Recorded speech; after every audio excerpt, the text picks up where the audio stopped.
के खातिर अपन दे दिहल जान हो कि देशवे के खातिर अपन दे दिहल जान हो कि देशवे के खातिर।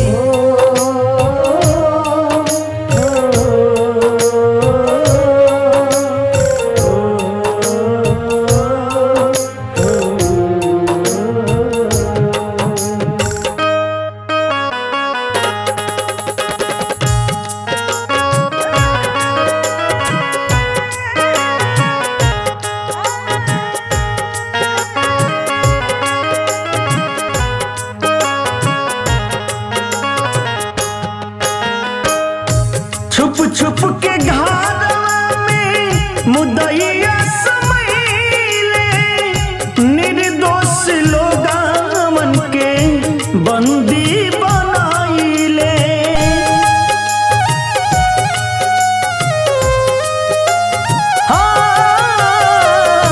छुप छुप के घरवा में मुदैया समैले निर्दोष लोगन के बंदी बनाइले।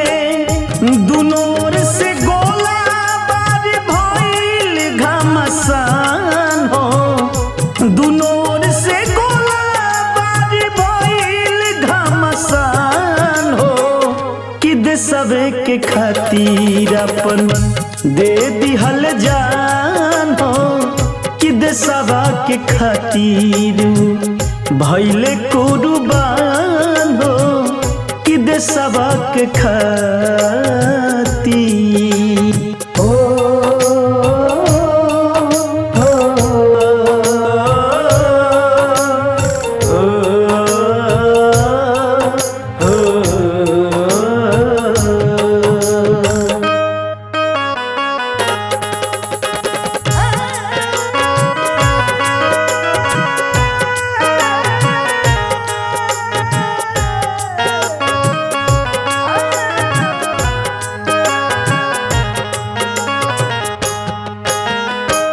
भुलाई न देश पाछो वीर जवान के सिनवा पर गोली खाके तेजले परान के।